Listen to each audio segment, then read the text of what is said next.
Hello, everybody. I'm Travis Big League Berardi, here to talk about the Cleveland Guardians, the 2022 AL Central Division champion Cleveland Guardians. Improbable run by just about everybody outside the Cleveland Indians, Oregon Indians. I said that's one of the many times I'm probably going to say that. The Guardians organization, and the man that's going to help me, try and keep that out of my mouth is our guest for today, one Andy Jardy. And Andy, that's something you're going to have to keep out of my mouth, that word Indians, because it's the Guardians now. I've tried, and I think you're just a lost cause at this point. I mean, it's we'll see. That's one. We'll see. We'll set the over-under at 7.5. How's that sound? Okay. I want to welcome everybody live and free on Facebook and YouTube. This is not going to be like our normal shows where we have, everything set in stone, what we need to talk about and whatnot. We're just going to chat about the Guardians and, just the way they were able to win a Central Division championship, if they have a chance in the playoffs, whatever. But comment whenever about the Guardians, your favorite moments, questions you want Andy and I. Yeah, I almost did it again. Questions you want Andy and I to answer about the Guardians. We're just gonna have a good time. Not a lot of time is spent here talking about that Cleveland team, so you know what? We might as well take the time tonight to do so. Where should we begin, Andy? I mean, there's so many storylines that we could go through, and I take it away. You're the guy that's closest to the team. I think we should just start by just congratulating them on what has been an incredible season. Nobody saw this coming. I mean, I'm sure you saw the Guardians Twitter account posted a video of all the receipts they got from all the publications and stuff. I mean, they were supposed to lose 90-some games, finished last in the Central. And just to think how, this all came about and how it started, because it was tough. I mean, there was a name change, obviously. A lot of people were alienated by it. And then you go and you put up the new sign at the team shop, and it falls. That's the first thing. I mean, thank God nobody got hurt from that, but, it couldn't have started off really any worse because everyone just kind of laughed at them. They got rid of everybody. There was nobody coming back. It was going to be a bunch of nobody or no names in the lineup and pitching. Mm-hmm. And you had good pitching, but they're in the Central Division, so there was always an outside chance, but not a realistic chance, I feel like, at the beginning of the year. And so the big thing, though, that turned it around after all that was signing Jose Ramirez, him agreeing to the the pay cut, the local hometown discount, if you will, because he could have made a lot more money elsewhere, but he wanted to stay here, and I think that really set the tone and set the message for the team the rest of the season. Yeah, absolutely. Seeing that the Guardians, hey, I got it right that time, that they were not just throwing away players like that. They were going to build a team around J-Ram, and they really didn't have to build, as we could see, because they already had the pieces in place from the farm system. How many rookies played on the squad this year, Andy? I believe 16 made their MLB debuts this year. And the crazy thing, too, about it, they called these guys up and they immediately contributed and they looked comfortable. I mean, you had different guys throughout different parts of the season kind of spark the offense or carry them for a little bit. The first 3 months of the season, Richie Palacios, anytime you needed a pinch hit, he would come in and he'd get a clutch hit, and they'd find. I mean, he had a big hit that got them a series win against the Dodgers. There was just so many different guys throughout the year that they could just plug and play, and it was really it's really been remarkable to watch. I could literally compare this to the movie Major League. Yeah. I mean, honestly, nobody. I mean, who to blank are these guys? You're just reading through the papers. Is it who? If you weren't from Columbus or one of the minor league cities of the Guardians, you wouldn't know any of these guys. And that's one thing you hear the players talk about a lot too that have come up. They've all kind of played together already in the minor leagues. They've built themselves a really good culture here in Cleveland, and that starts from Chris Antonetti, that starts from Mike Chernoff. The whole front office has done an incredible job keeping these guys together, making sure that they have the best opportunities to succeed, and it's played out perfectly this year. And it all starts to, I mean, having Terry Francona as the manager. If Tito were the manager of the Twins or the White Sox this year, they would have won the Central Division by like 15 games. It wouldn't even have been a question. But I just think Tito does so much for this team that it's why they are where they are and why they're Central Division champs. Absolutely. I mean, he should hands down be manager of the year. But then you have the guys out in Seattle. Right. Even the Orioles too. That's another squad that we thought was going to be at the bottom of the barrel, and they still have a chance of making a wild card and possibly heading to Cleveland.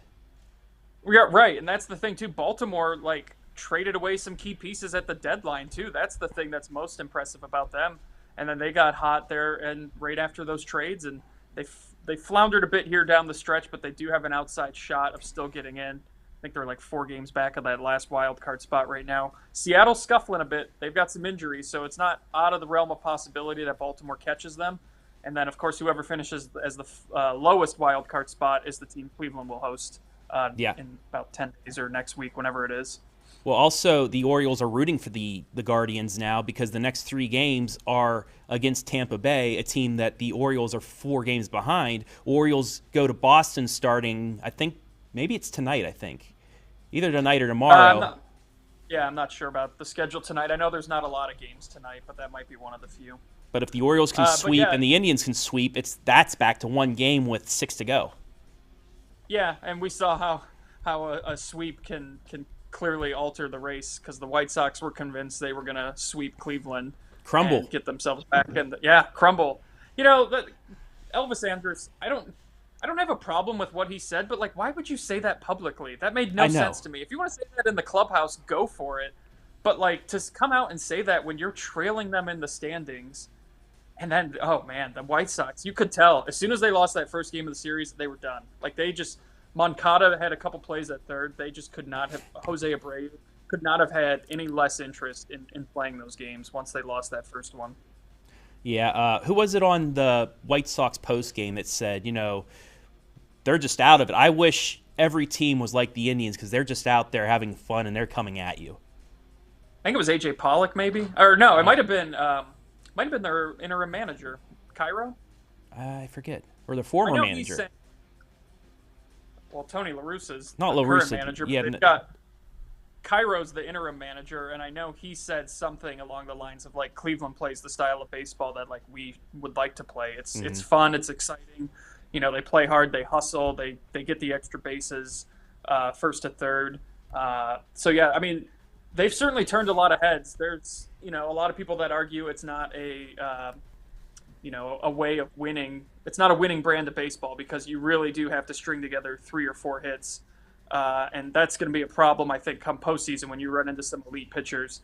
Are you going to be able to string together 4 consecutive hits off Garrett Cole? I don't know.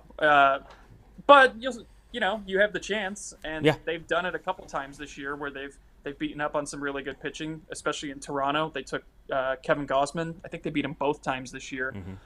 So they've had some success. They hit Shane McClanahan around before he got hurt. So, yeah, it's just an exciting time. It really is. Yesterday at work, I was in charge of listening to all the post-game sound that was coming back in and just, seeing everyone in that clubhouse finally get to celebrate and stuff. I wasn't even sure half the team was old enough to drink, first of all. That's true. But they are. Everything's fine. But it's just been one of the most special Cleveland baseball seasons, that they've had ever. For me, it's up there with 2016 and it's up there with the 2007 team. And I could argue the 2013 team as well. That Tito's first year, they got to the wild card, won the last 10 games of the regular season to make it. But yeah, and now if you're going to play Tampa Bay in the wild card, it'll be at least a 3-game series and not just 1 game this time around. Yeah, which is better. But let's go over the last, not even month of the season because there were 12 games that the Guardians had to play against Chicago and Minnesota really, was going to determine if this team was for real or not because they only had a 2-game lead going into these 12 games, and you thought maybe is this when the wheels finally come off on this squad, or do they just continue to battle through? So in those 12 games since September 9th, as you see, 7-1 against Minnesota, 3-1 against Chicago. They outscored both 68-47 and gained 8 games, Andy. That was just, outstanding. Yeah, it really was too, because Cleveland was scuffling there at the end of August and coming into the month of September. They looked tired. You were worried, okay, maybe this run is, too big for this team. Maybe these young guys are starting to get a little tight and they're not going to be able to finish this thing off. But the way that they just, especially since September 9th, they just sucked the life out of the Twins and the White Sox with their brand of baseball. The Twins all season long, there were so many games. I think at one point it was after Cleveland swept Minnesota in June. They had 2 back-to-back walk-offs, improbable walk-offs. And the Twins at that point, I think, had 5 games against Cleveland where they had at least a 90% chance of winning, like going into the 9th inning, and they lost all of those games. So, the Twins just could not beat Cleveland. They found every possible way to lose. And in one of those games here, it was a second game of the doubleheader. They played 15 innings. I worked till 2 in the morning. right after Friday night here. Right after a Friday night, down in Mansfield. So that was an exhausting time. But, they find ways to make teams make errors. And Chicago couldn't field the ball against Cleveland all year. They were lackadaisical sometimes in left field. Eloy Jimenez had a rough season against Cleveland.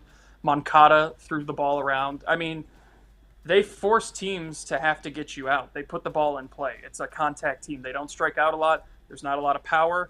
But if you Tito talks about this all the time, just put the ball in play. It's better than a strikeout. And so many times this year, they've done just that.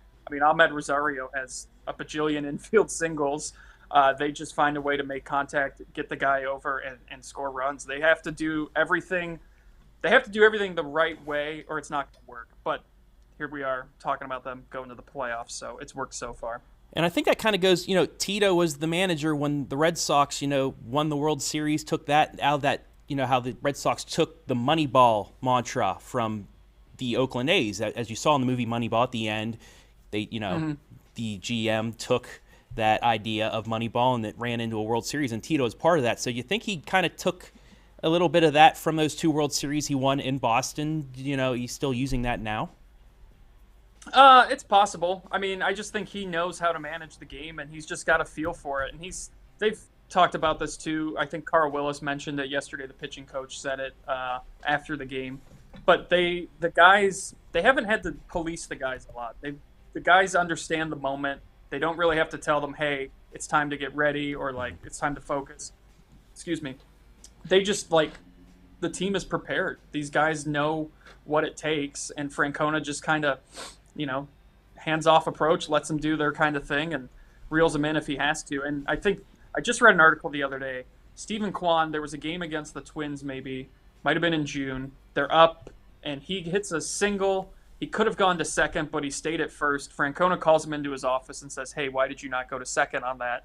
And Kwan said, I haven't been on base in a while, and I was just happy to get to first. And Tito's like, no, that's not how we're going to do it. You need to be at second base. So, it's just things like that go on that make him such a great manager. Yeah, he literally is the best. And at least I personally believe once he has retired, he is right into the hall. Oh, without question. Absolutely. Want to welcome in everybody once again watching on Facebook and YouTube. Brian Skoronsky, familiar name, wants to know about the rotation in the playoffs. We will get to that here in a little bit, but let's talk about some of these young Guardians players that helped them get there. And you were talking about some of those White Sox games. A game, I think it was May or June, one Josh Naylor, not Charles Naylor of Northmore. Not Charles Naylor. No, but Josh Naylor. The home runs that he had, what was it? He had a grand slam and then the go-ahead home run in the 14th inning or the 12th inning or something like that helped. I think that was a turning point in the season. It's definitely one that you could point to as a turning point. They asked someone yesterday in the clubhouse after where they felt like the turning point was, and I think Hedges said it was right after the incident in New York where the fans were throwing stuff. Oh, yeah, that's right.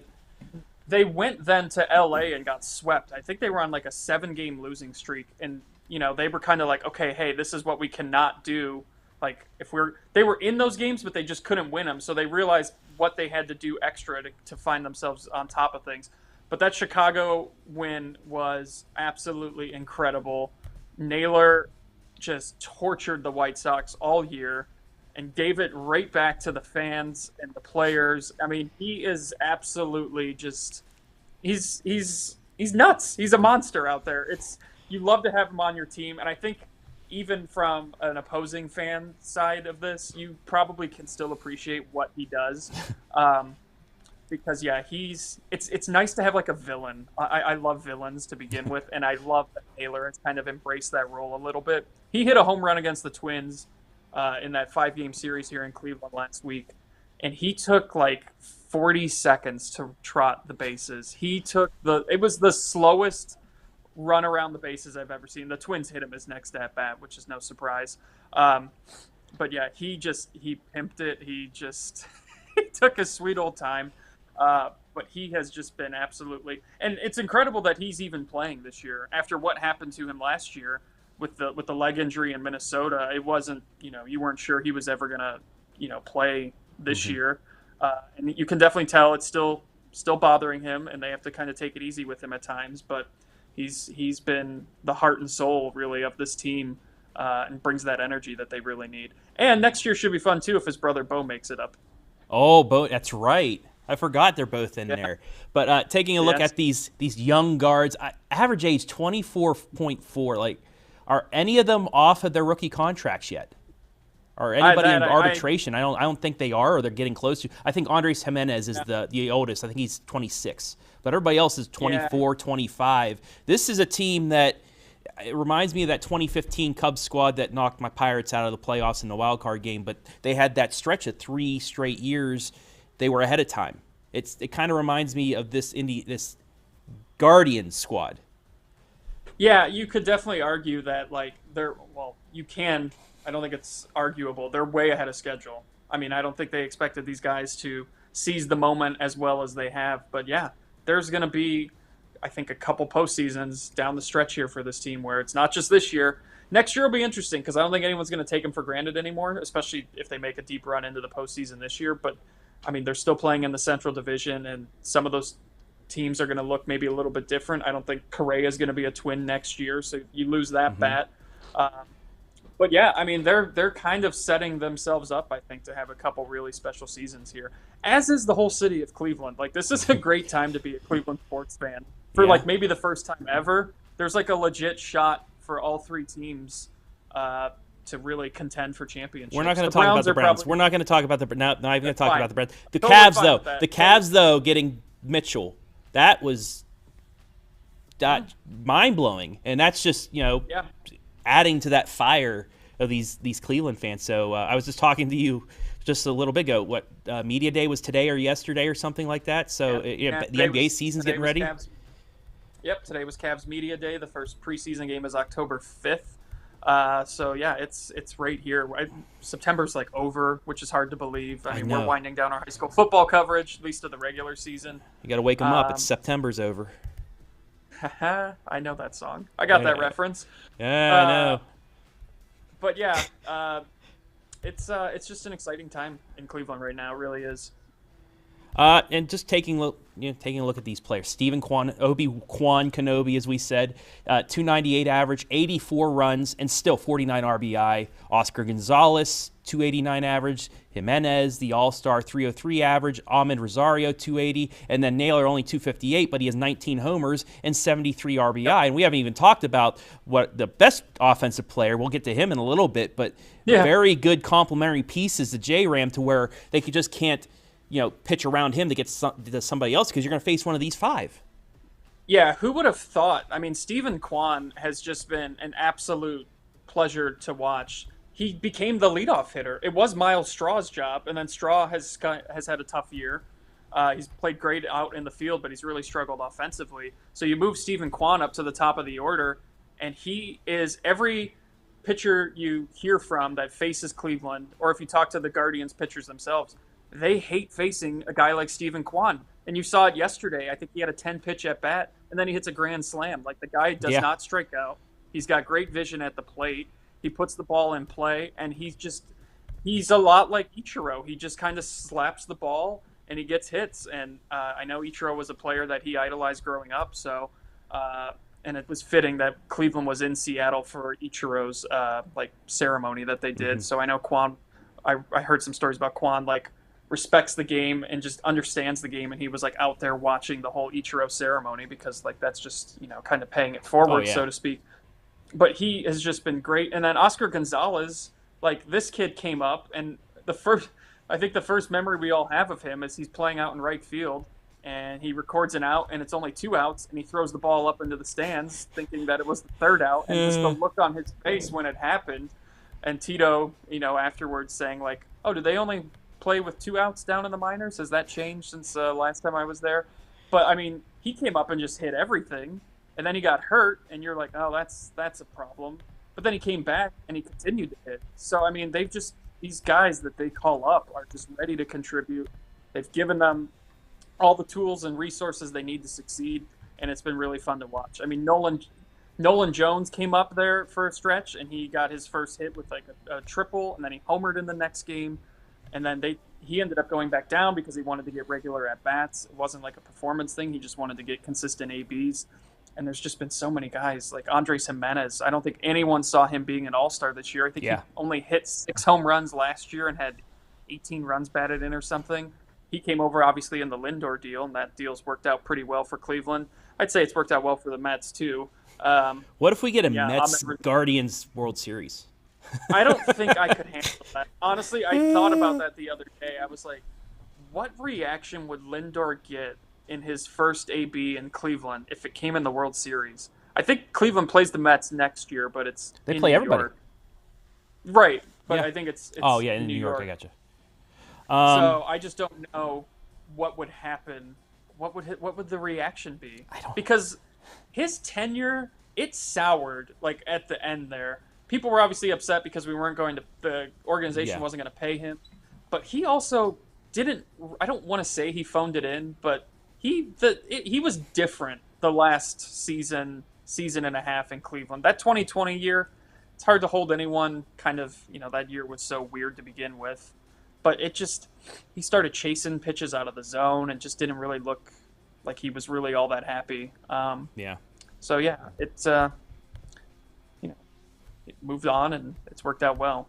It has. It's just, man, not only the young offensive players, but the rotation as well. And I want to say hello to John Beasley as well, answering his thoughts on the Guardians rotation in the playoffs. So let's take a look at this, the rotation of the main 5 pitchers that the Guardians had this year, led by once again Shane Bieber, who has been near Cy Young candidate, especially as of late. 12-8, a 2.81 ERA, 189 strikeouts. But Tristan McKenzie, he, I think, is one of my favorite pitchers on this rotation, Andy. Just the way he has been able to pitch against the big squads, the Astros, the Yankees. He isn't afraid to face anybody. He doesn't care what your name is, if it's Judge or Trout or, Brantley or anybody like that. He will just go at you and he will strike you out. Yeah, absolutely. And when I was on the podcast back in, June or July, we talked to AJ Blueball, who got drafted by the Astros, the clear-fork pitcher. I asked him about Tristan McKenzie, if you remember, and I said, is that kind of a guy you look at? He's not the biggest dude, but look at what he does. And he said, yeah, his dad, they were watching a Cleveland game, and his dad's like, hey, that kid, he looks kind of like you. Like, not a big guy, but if you command your pitches, you're gonna get guys out. And Bieber has had an incredible second half of the season. His velocity is down, but he's still finding ways to get guys out. His curveball is filthy, and he throws that fastball low in the zone, too. That's really hard to adjust to. Tristan, as we talked about, has just been outstanding as well. Cal Quantrill is arguably my favorite player on this Cleveland team, and that's one of my favorite things about this year, too. If you ask 10 different people who their favorite player is, I think you would get 10 different answers. Because that's awesome. There's just so many likable dudes on this team, and Cal is the passion that he brings is terrific. And I think they've now won. He's not lost a start in Cleveland, and I think they've won his last 15 starts. He gets all the run support. I'm sure Zach Plesac would appreciate some of the runs that Cal gets. Well, I have Baseball Reference open, so as you continue, I'm going to look that up right now. Perfect. But yeah, I mean, Cal, you're looking at that top 3. Bieber, McKenzie, Quantrill, that's going to probably be your wild card rotation. you might flip Quantrill or McKenzie, but I don't think they will. That's pretty tough. That's going to be nobody wants to face, this Guardians rotation. And the scary thing too is if you don't score on them early, and you look up at that scoreboard and it's the 6th inning and you're trailing, then you got to go to that bullpen, and that is where you don't want to get into because the Cleveland bullpen has just been lights out all season. And it's great to see Aaron Savali came back. He pitched a great game in Chicago. He's had a couple injuries that have kept him out some of this season. Plesac did just pitch recently in Toledo for Columbus, and I think he went like 5 shutout innings, struck out 5 or something. So his last rehab appearance was pretty good, and he would definitely be a nice piece to get back just for an extra arm and to help bolster that rotation because he's got the experience. He's been there a couple of years, and you'd feel probably better throwing him out there maybe than, Cody Morris or Xavion Curry, Hunter Gaddis, guys that have been thrust into roles that they probably shouldn't be thrust into yet, but because of injuries, they've had to step up. And Cody Morris has pitched pretty well, actually, the last couple times. Curry and Gaddis are still, I think, trying to find themselves a little bit, but it's, if they can get Plesac back, that's just one more arm to bolster that rotation. Last 15 Quantrill starts, 10-0. Okay, 10-0. And I think in those games they've only lost one. That was 6-3 to Seattle, but he got no decision. Yeah, I don't think he's had a loss. He hasn't had a loss since at Detroit the day after the 4th of July, July 5th. That's outstanding. That this team has done, of all the things this team has done this year, the fact that they just could not play well against the Tigers befuddles me. They went 10-9 against them this year, but every game against them was ugly, and they shouldn't have won the one game. But it was a drop third strike that led to a 6-run inning. That would have been the third out of the inning, and they probably would go on to probably game. But that's just who this team is. You leave the window open just a crack, and they'll find a way to just bust it open. It's crazy, and once you get to the playoffs, you just need 3 solid pitchers. The Indians literally could have 4, maybe a 5th with Plesac. So you're going to throw. It's kind of like the World Series year when they put Cookie in the bullpen. Well, I don't think Carrasco came back that year from the injury. Did he, or was it maybe that was the next year? Those two playoff years kind of gelled together. Yeah, your rotation in 16, you just had Kluber, Tomlin, and then you had Bauer, and then the drone incident happened. Well, it's funny because you can compare that because 2 freak accidents that put them on the IL. Zach Plesac trying to squash a bug on the mound with his fist, and absolutely, the drone incident with Trevor Bauer, who hasn't pitched a major league pitch in a year and a half now. Yeah, and then they lost Carrasco in September of that year because he took a line drive. That's right, it was the next year. So I'm pretty sure they moved him. Well, no, because he pitched. He was in the rotation in 2017. He started Game 3 against Tanaka, the game they lost 1-0. Oh God, the 2016 team brings me so much joy, and then when I talk about the 2017 team, it just makes me angry because they were the best team in baseball that year. I don't, everyone likes to think they peaked with the 22-game winning streak, which I just don't buy because they went up 2-0 in that series against the Yankees. Had they been swept by the Yankees, I could maybe listen to that argument. But they were still playing well. I don't think they peaked. Game 4, who was it, Judge, that just cleared the fence? They won 2-1, the forced Game 5 back in Cleveland. Game 3, they won 1. Yeah. Well, and then Game 4, they won 2-1. I think it might have been 2-0 because was a Judge hit a 2-run home run or something. It might have been, I forget what it was, but that was the difference. Game 4 was raining. Bauer pitched. The defense was sloppy. I think Urshela made 2 errors at third, and then they came home for Game 5, and Didi Gregorius just owned Corey Kluber. But that year's just frustrating. 16 was just such a blast, even though they blew it at the end. They were worn out. Yeah, exactly. But that's something also with this rotation and the pen this year. You were telling me when we were heading down for our football game on Friday night that they have a different way of using their pitchers early on to keep them a little bit more healthier at the end. Yeah, they reworked their offseason pitching, I don't know what you would say, plan. or their workload, I guess. And they did it a little bit in April and May too, where like they didn't have the starters go as deep into games because they wanted them to still have, stuff left in the tank here at the end of the season. And it's worked out. And, knock on my wood table right now, they've avoided, major injuries. I mean, Savali has been hurt. Plesac was a freak accident. But they've been able to keep the arms loose and still have, McKenzie now and Bieber going into the 7th inning, getting into the 8th inning. Cal Quantrill sometimes can get you deep into games because he pitches to contact, so his pitch count's usually a little lower than the other two who get the strikeouts and stuff.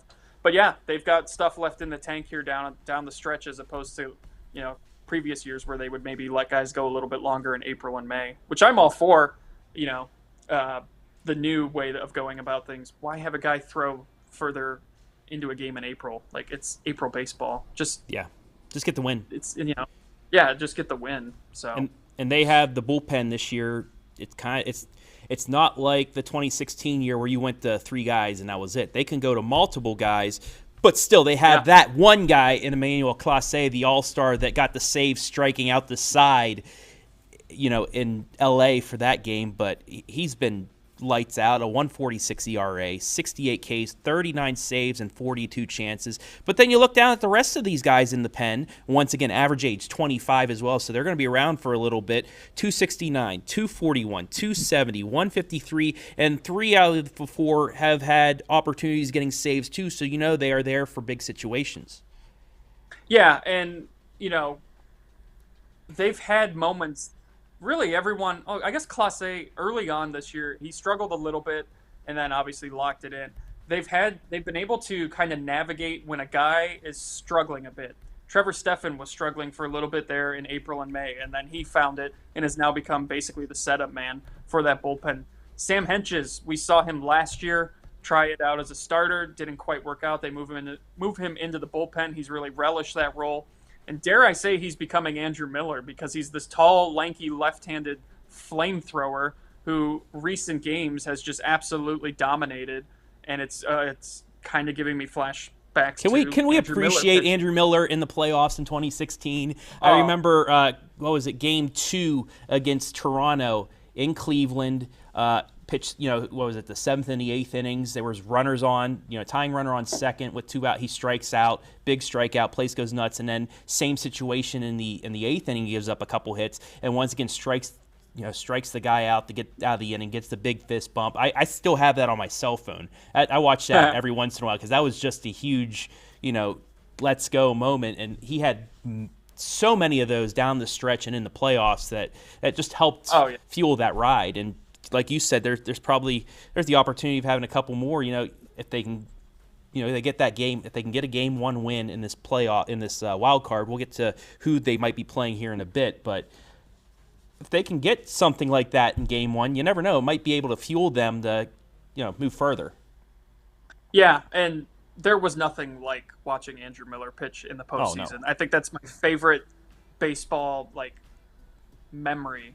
Is just when he would come into a game, you just knew he was going to get the guys out. Like, it was absurd how filthy his stuff was. And he was just such a joy to watch. Sam Hentges has been great as that lefty specialist for the Guardians this year. Nick Sandlin's another guy too. He struggled with some command issues throughout the summer. I believe they might have sent him down, and then he came back, and since he's been back, he's really kind of found it again, and he gives you a little something different. He's got a little bit of that sidearm delivery.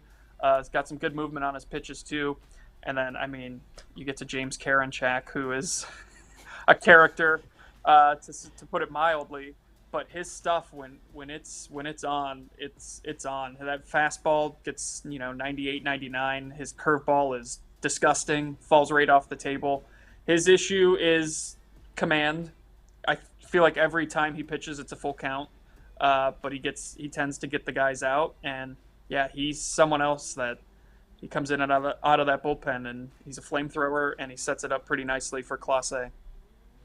Yeah, this is going back to that 16 team just for a little bit more, talking to Andrew Miller at World Series Media Day, asking him, there's usually that setup guy role, that closer role, but him and the other guys are slipping my mind. The other two names: Cody Allen, the Brian closer, Shaw. and Brian Shaw. Yes, those three. And he said, you know what, Tito, he can use us whenever. We want to win. We don't care if we get the save. We just want to be in the big situations. And once again, it's Tito Francona, just getting the best out of his players, saying, hey, that save stat, it's not as important as getting these outs in big situations. And I think he's showing it again with this squad. And he has, like you said, the pieces that he could do that again. And he has 5 instead of just 3. He doesn't have to wear them out like he did in 16.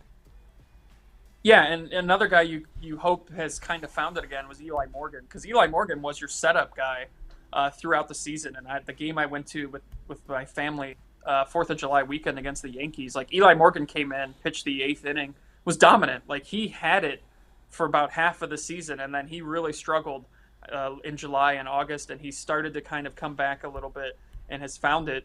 But if he's another guy, that just gives you another weapon for this bullpen. And I think it's worth mentioning too with Clase. After he blew a save in Kansas City a couple weeks back, they would have swept the Royals, but they ended up losing that last game like 2-1 or something. Clase apologized for blowing it, and they were like, "Are you kidding me, dude? Like you've been perfect this year. Like what are you apologizing for?" And that's just the kind of player that he is. And to think you got him in the Corey Kluber deal is I mean, what a steal that turned out to be. And if they Especially were to face him, and they might face him in Tampa. Say they face him in Kluber's start. I said it again. Guardians win 5. Thank you. Keep count. We should have a little tally mark down here or something. Yes. Whatever. But Kluber gets the start. They lose by a run, and it's Clase that gets the save. I think that'd be just perfect for Cleveland fans right there, just to be like, wow, we won the trade and we won the game. But that's one of the couple teams that we may be seeing. But we'll do that after we talk about one of the most important players. And as we said in the start, if it wasn't for him signing that long-term contract and showing that they want to build around him, they might not be in this position right now, Andy. And that is one Jose. Oh, boy. J-Ram. Yes. And right now you're looking 35th, 20. That's overall. Every MLB player, he's 35th in batting average, 20th in home runs, 3rd in RBI, 30th in OBP, and 13th in slugging percentage. He is literally one of the best players out there.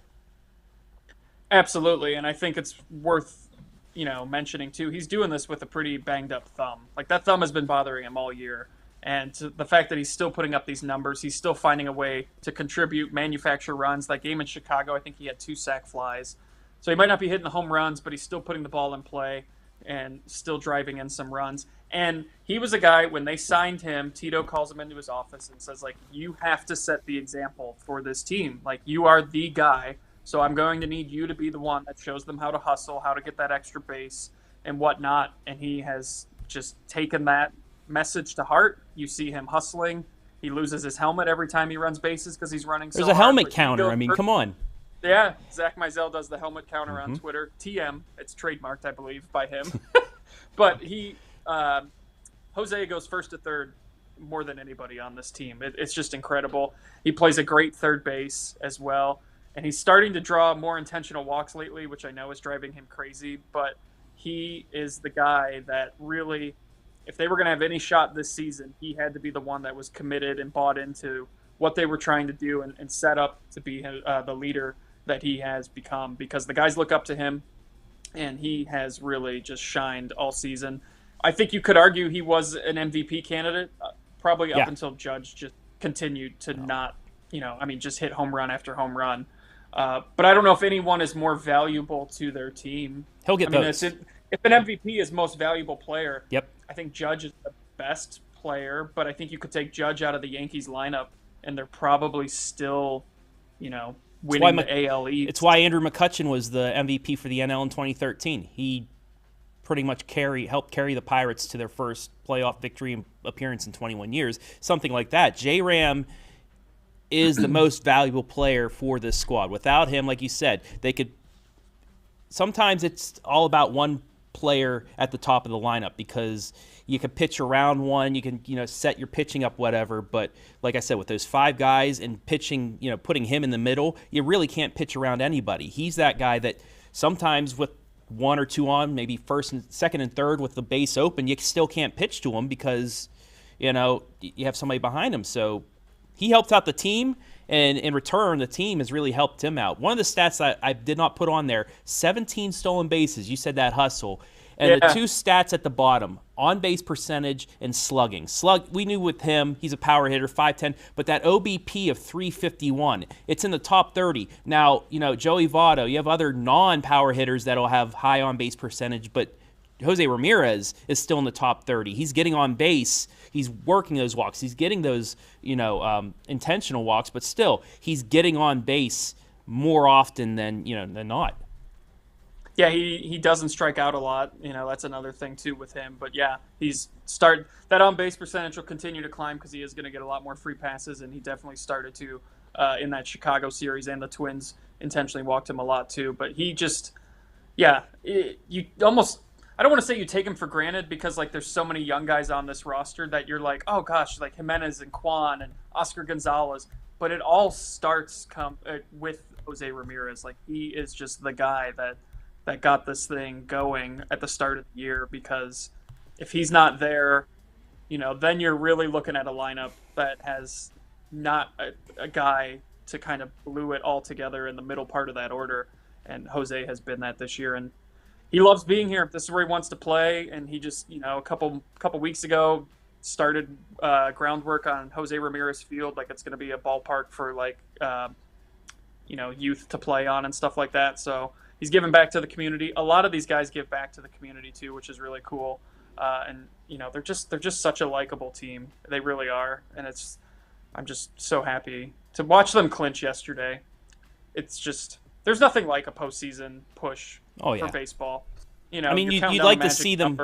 You'd like to see them win at home on Tuesday, but still, that gives them an extra day to start preparing. Which you want to see them clinch as early as possible.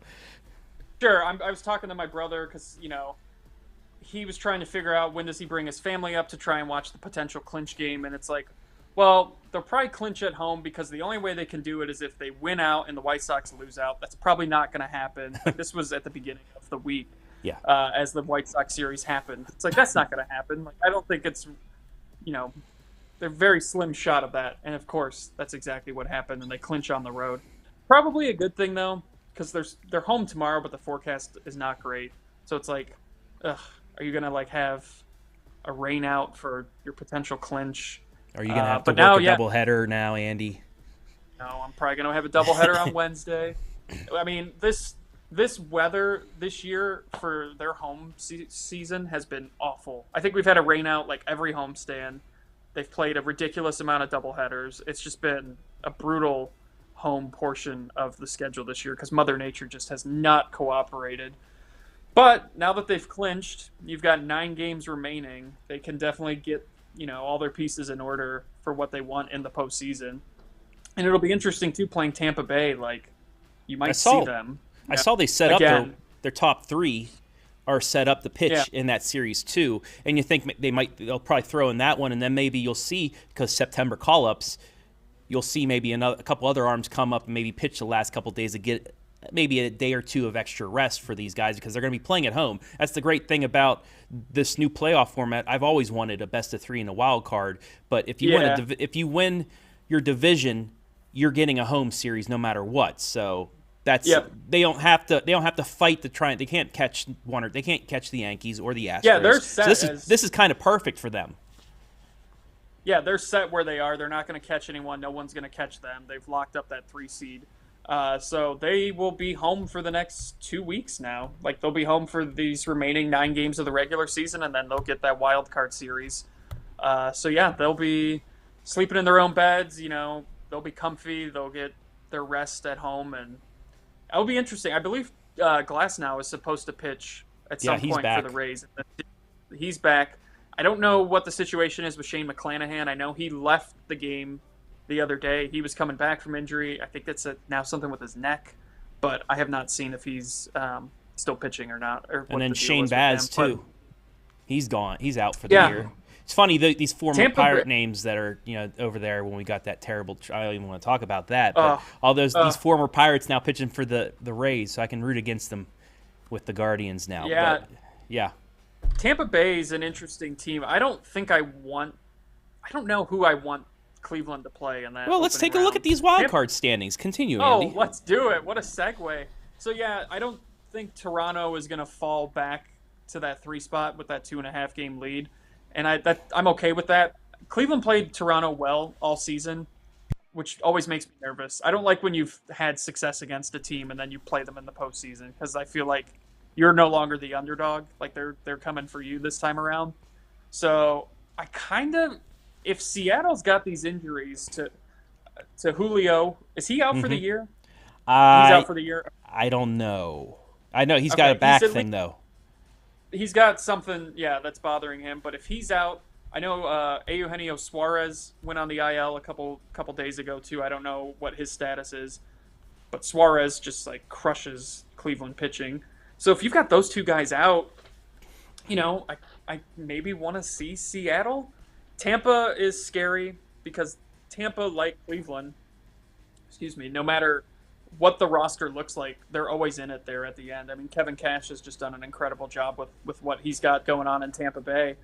But yeah, I think Toronto's the team I'd like to see the least. Yeah, they just had their lineup. I mean, when they get on, they're on. Yeah, right. And that's the thing. Cleveland pitched well against them all season and hit them well as well. But I don't know. They're a scary team, and they'll travel well too. I would like to think Cleveland fans will show up for the postseason because it's attendance has been rough this year. There are still people, clinging on to the name change and not supporting them, which is, whatever. The team is still here. I think that's what matters. It's playoff baseball, though. I mean, yeah, I think the fans will show out, but Toronto always travels well to Cleveland. So, I guess if I had to pick. Give me Seattle, but don't play that back when we play Seattle and then they do well against us. Forever saved right here on the Facebook and YouTube. I got to bring it up because Cleveland, they want to pitch well. Those 3 starters want to pitch well in what could be their final regular season outings. They sweep Tampa, and somehow the Orioles get 3. Then you're talking maybe Baltimore jumping Seattle or maybe jumping Tampa Bay there. Would you like? Yeah, I'd have to look. How about the Orioles in this? They're young too. Yeah, they had such a heartbreaking series with the Astros this weekend, where like they had the leads late and they could have gotten it. I think down to 2 games, trailing Seattle, because the Mariners had a historic collapse yesterday in Kansas City. It was Baltimore 12-1? had a real shot. It was 12-1 or 11-1, something like that. Yeah. That's crazy. Yeah, and Kansas City came back to win like 13-12. Mm-hmm. I don't know. I'd have to look into it a little bit more. I don't know the tiebreaker situation Baltimore would have with Tampa Bay or with Seattle. So I don't know if they're 4 back, but with there not being a game 163, are they really 5 back? I'd have to look into that tiebreaker situation. But the Orioles played Cleveland well at the beginning of the month when Cleveland had that rough stretch where they played Seattle twice and Baltimore. They've just been as big a surprise as anybody in baseball this year. I think they're probably going to ultimately fall a little bit short because it's always tough. It's always tough to try and make up ground in the wild card as it is in your division because there's just too many teams and they're not always playing each other. So I don't know if they're going to be able to overcome that 4-game deficit, but I'm rooting for them to do it. I just love all 4 of those wild card teams that are in the picture, at least. I think it's great to see, some parity in baseball. Seattle hasn't been in the postseason since 2001 when they beat Cleveland in 5 games in the ALDS. So it'd be nice to see them get back into the postseason. And, Toronto and Tampa are fun to watch too. So it's there's a lot of good stuff going on in baseball. I actually think Baltimore has the upper hand on Tampa in the tiebreaker. Well, they got swept to start. It's close. I don't know. I'm just going real quick after looking, but here we go. Here's the splits. TBR. No, they're 9-10. So Yeah, they have Okay. to. They have so it's 5 games then. Yeah, so they'd have to pass Tampa. Does it have Seattle on there? Whatever you're looking at? Yeah, baseballreference.com, my friend. They have everything. Yeah. Seattle Nope. is they're 2-4, so Seattle's got the tiebreaker over them too. and they're 8-8 against Toronto, but I think they still play Toronto one more time. They would, because you play everybody. Yep, they 19. have a 3-game series at the end of the season. So yeah, Where's Baltimore. it at? It is at I think it's at Toronto. yes. They were just in No, Baltimore. nope. It's at Baltimore. Oh, really? Okay. Yep, they were just at All right, well- Toronto and lost 2 of 3. Gotcha. Baseball. Baseball. Yeah. So much fun coming down the stretch. Well, for us, at I mean, a least. lot of the division races, aside from the NL East, but both teams are going to make the postseason anyway. I mean, the divisions have been locked up for a while now, aside from Cleveland just officially clinching it this week. The races have not been all that exciting for the divisions, but the wild card chases have been somewhat intriguing until this final week here. I don't know the NL wild card picture as well as I should. I know Milwaukee has an outside shot still. I'm There's hoping. still a couple I'm rooting for back. San Diego. Really? Yeah. I guess. I I mean, mean, they haven't they're- seen a good playoff run since what? They went to the World Series, like 98, yeah, 99, whatever it was. Yeah, I mean, if they don't do it, this year with all the moves they made, like, boy, I don't know. That's gonna be tough. I don't have anything against the Padres. I guess I'd be okay with that, but it would almost be, for as much grief as the Guardians got for not making a move at the deadline, to see San Diego go out and make every possible move for it to kind of fall short would be interesting. Well, everybody blame it on Tatis. Yeah, but they didn't have him all year anyway. You know what I mean? I mean, just Like, getting him back though, getting that spark maybe would help them out. They're right now in the second wild card spot. They're a game and a half on above Philadelphia, and then Philly's a game and a half ahead of Milwaukee. So they have a 3-game lead, on a wild card spot right now. So I think they're magic number 6. You said Philly's a game and a half up on Milwaukee? Yes, for the last wild card spot. And then the Mets in Atlanta right now are, 13 I'm a and big 11 and a Brewers half guy. up. I like the Brewers. I know you probably don't as a Pittsburgh fan. That's kind of a rival. Well, Kutch is with the Brewers. I'd like to see Kutch maybe When do I one more went time. to that a couple years ago to watch Cleveland play, like, staff, fans, everybody were just, like, incredibly nice. And they're good people up there in Milwaukee. That's a So, house of I'd be- horrors for Pittsburgh, though. We just never do good there. Yeah. It's an interesting ballpark. I mean, Yeah, it is. No, I mean, not it's even- unique. yeah. I watched Corey Kluber give up a 2-run bomb to Brent Suter, like the relief pitcher, who came in for an Oh, that's injured right. starter. And he just crushed one, like, off the scoreboard. And I turned to my buddies. I was like, what did we just watch? Like, Kluber giving up a home run to a relief pitcher? Like, it was wild. Getting past the wild card series, if they do win and head to New York, what do you see there? What do you think? If they can do it in 2 games, you get your third. Whoever you have as your third starter right there is able to go game 1. Do you change it around to maybe where you keep maybe McKenzie for a game 3 situation, and if you win in 2, he starts game 1 in New York? I think they're comfortable with whoever, honestly, they throw out there to start whatever game it is. I think it's like picking your survivor entries in the NFL. You just got to get there first. So I think you got to go with Bieber McKenzie to start.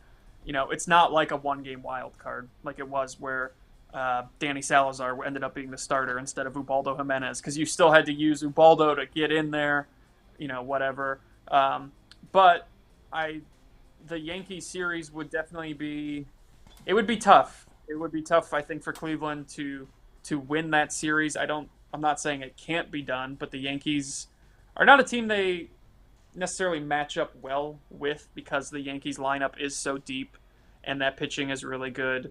And historically, Cleveland does not play well in Yankee Stadium in the postseason. So if you can manage to steal one of those first 2, and then come back, with a chance to not go back to New York. I mean, that's best case scenario. But great pitching will beat great hitting. So if Cleveland can get some dominant starts and lock it down with the bullpen, Cleveland would definitely. This Guardians team would relish the challenge with the Yankees. I don't think they'd back down from it. I think they would be, hey, what happened in the regular season? Like, doesn't matter. And that happened in 07. The Yankees, I think, went 6-1 against Cleveland. And then Cleveland won that series in 4 in 07 and won it in New York. So you throw out everything that happened in the regular season once you get to the postseason. But that Yankees team is good. They would be tough to beat. And if Cleveland gets knocked out, even if they get knocked out in the wild card round, this has been such a success this year that, like, people who only put stock in the postseason, like, it's just not. I don't understand why you do that, because this year has been so fun. They've proved so many people wrong. They've dominated in the way that they play games. I think you just have to enjoy what they've accomplished this year, and then you look forward to bigger and better things down the stretch. So whatever happens. It's been fun. That's what you call a segue, because I was about to ask. This season, it's like they're playing with house money now.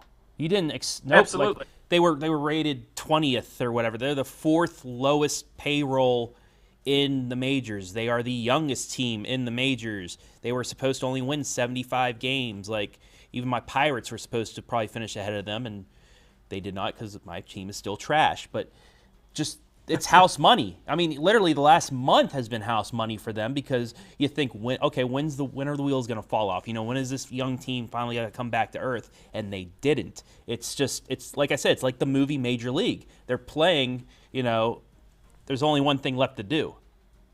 Win the whole thing, Yeah.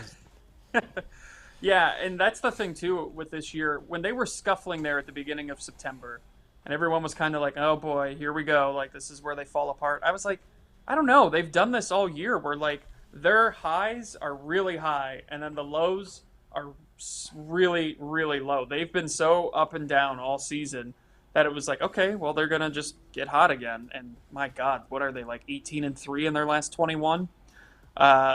So they've done that this year. Anytime they go on a streak one way or the other, they bounce back, and just, I think they're playing with such a confidence and a determination right now.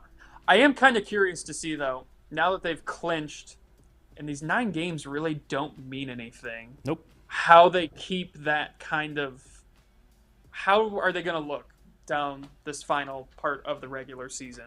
Because, like, do you see them hustle as hard? Or do they kind of ease off a little bit and save it for the postseason? You see a lot of guys maybe rest as we get down the stretch. But yeah, that's a beautiful spot to be in, because it doesn't matter. You've clinched, you're Central Division champs, and you're going to the postseason.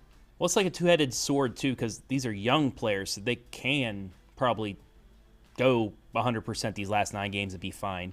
But at the same time, they haven't been in this position before in the playoffs, and that might be something where you want a little extra, but that's why they have Tito Francona, the man that can manage.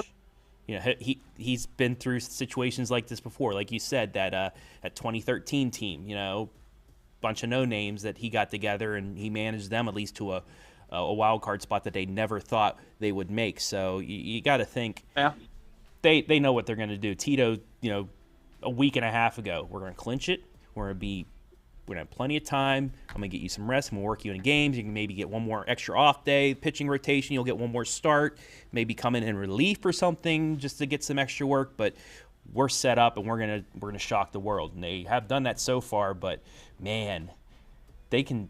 I just think they have. I think they can sweep that wild card series and be really set up for the divisional. I do. Just the way they've been playing. I think that's.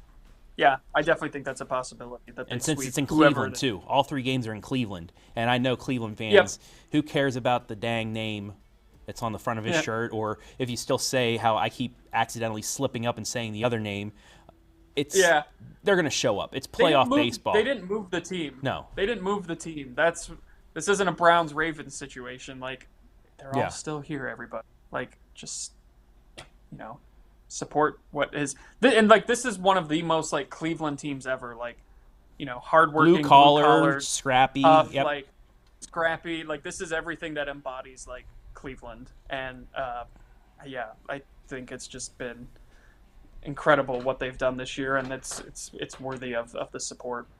Absolutely. All right, final thing, because we've been on here for like 3 hours or so. I don't know. It's 8:30.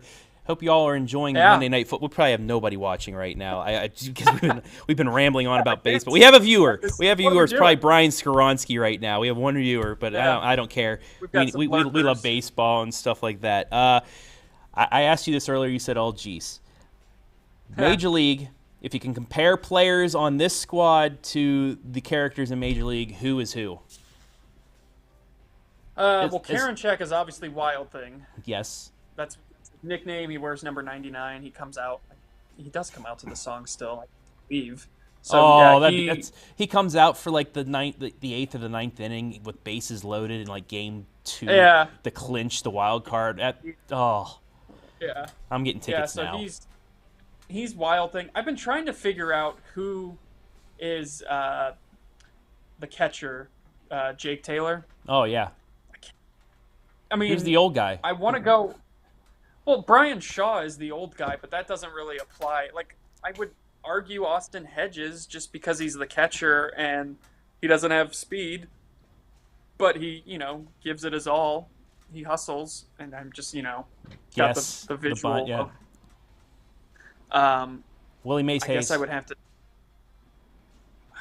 Willie Mays Hayes would be. Kwan? I was saying maybe Kwan. Kwan's had some ridiculous defensive plays this year. It'd probably go to him. He's got a little bit more of the personality too than like Miles Straw would. Mm-hmm. Definitely Serrano, J-Ram. Oscar Gonzalez, maybe. Oh, okay. He can't hit the curveball, can he? Kind of ultra aggressive hitter. He'll chase some pitches out of the zone where it's like, what are you doing, Oscar? Then he reels it back in and he gets it. Yeah.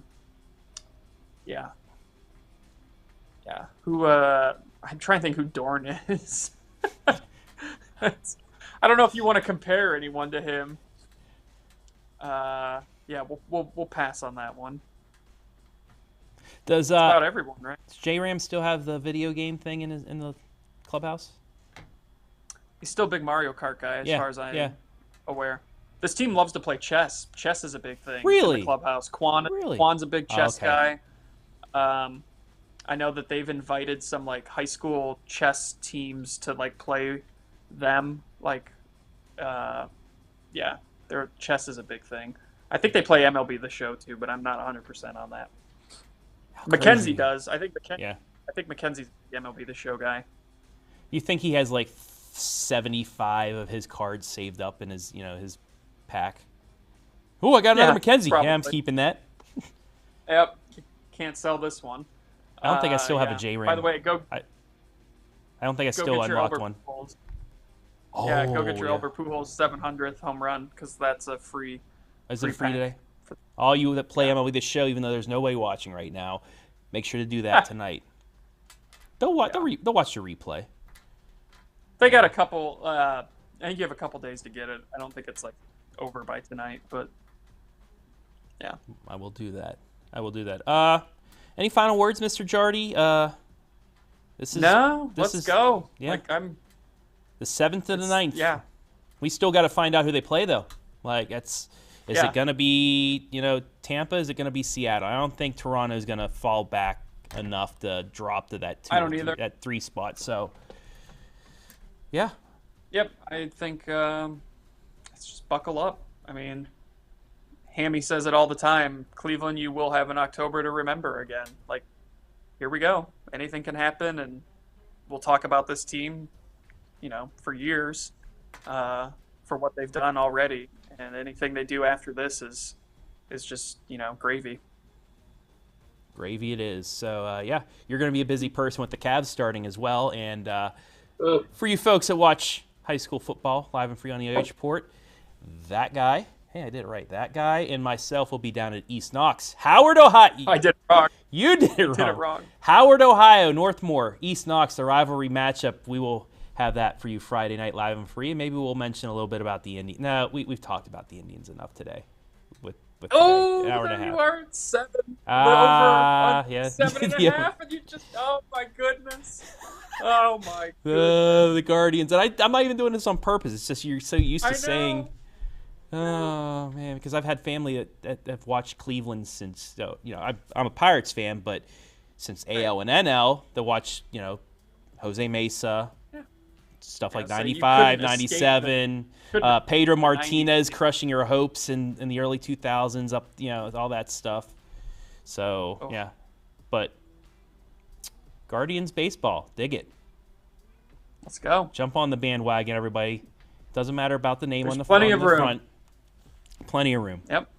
Cleveland. This is. I mean, for you. and if you listened to that post-game sound yesterday, like what Hedges had to say about Cleveland and everything, like just they're so likable, and they get it. They understand what this is and what they're doing, and yeah. They're like that Let's go. Cinderella that's made it to the Sweet 16. Yeah, we are St. Peter's. Let's go. All right. Peacocks. Peacock Nation. Woo! All right, Guardians. That's gonna wrap it up. I think we're done. We're good. You good? You good, Jardy? Yeah, I'm good. Yeah. All right. That'll do. I'll see you on Friday for some Arby's. Yes. All right. That'll wrap it up. Cleveland Guardians, 2022 AL Central Division champions. The Guardians are going to the postseason. Who will they play? Well, we'll just find out, and we'll let you know on Monday's podcast. But for Andy Jardy, I'm Travis Berardi saying we'll see you later.